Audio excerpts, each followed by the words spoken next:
திருப்பாடல்கள் ஆரவார ஒலியிடையே பவனி செல்கின்றார் கடவுள். எக்காலம் முழங்கிடவே உயரே ஏறுகின்றார் ஆண்டவர். பாடுங்கள், கடவுளுக்கு புகழ் பாடுங்கள். பாடுங்கள், நம் அரசருக்கு புகழ் பாடுங்கள். ஏனெனில் கடவுளே அனைத்துலகின் வேந்தர். அருட்பா தொடுத்து புகழ் பாடுங்கள். கடவுள் பிற இனத்தார் மீது ஆட்சி செய்கின்றார். அவர் தம் திரு அரியணையில் வீற்றிருக்கின்றார்.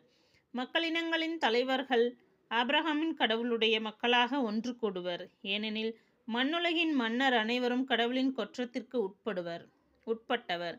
கடவுளே அனைத்திற்கும் மேலானவர். கடவுளின் திருநகர். ஆண்டவர் மாண்பு மிக்கவர். நம் கடவுளின் நகரில் அவரது திருமலையில் மிகுந்த புகழுக்கு உரியவர். தொலைவடக்கில் திகழும் சீயோன் மலை அனைத்து உலகிற்கும் மகிழ்ச்சியாய் இலங்குகின்றது. மாவேந்தரின் நகரும் அதுவே. அதன் அரண்மனைகளில் கடவுள் வீற்றிருந்து தம்மையே அதன் கோட்டை என காட்டியுள்ளார். இதோ, அரசர் அனைவரும் ஒன்று கூடினர். அணிவகுத்து ஒன்றாக வந்தனர். அந்தோ, பார்த்ததும் திகைத்தனர். திகிலடைந்து ஓட்டம் பிடித்தனர். அங்கே அச்சம் அவர்களை ஆட்கொண்டது. பேறுகால பெண் போல் அவர்கள் துடிதுடித்தனர். தர்சீசு கப்பல்களை கீழே காற்றினால் நீர் தகர்த்தெரிக்கின்றீர். கேள்விப்பட்டவாறே நேரில் யாம் கண்டோம். படைகளின் ஆண்டவரது நகரில், ஆம், கடவுளின் நகரினில் கண்டோம். கடவுள் அந்நகரை எந்நாளும் நிலைத்திருக்க செய்வார். கடவுளே, உமது கோவிலின் நடுவில் உம் பேரன்பை நினைத்து உருகினோம்.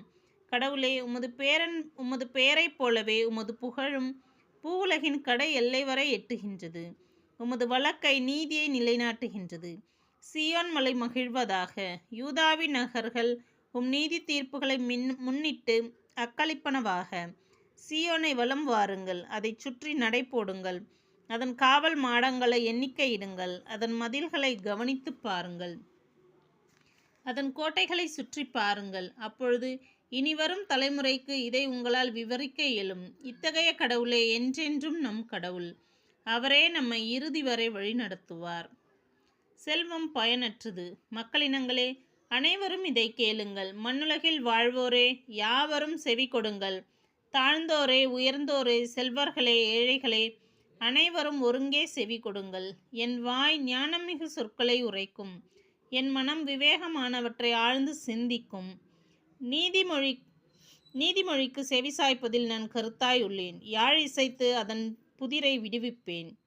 துன்ப காலத்தில் நான் அஞ்சுவானேன். என்னை வளைத்து கொண்டு கொடுமைப்படுத்தும் வஞ்சகருக்கு நான் அஞ்சுவானேன். தம் செல்வத்தில் நம்பிக்கை வைத்திருக்கின்றவரோ தம் செல்வ பெருக்கை குறித்து பெருமையாக பேசுகின்றனர். உண்மையில் தம்மைத்தாமே மீட்டுக்கொள்ள எவராலும் இயலாது. தம் உயிரை மீட்க எதையும் கடவுளுக்கு தர இயலாது. மனித உயிரின் ஈட்டுத்தொகை மிக பெரியது. எவராலும் அதனை செலுத்த இயலாது.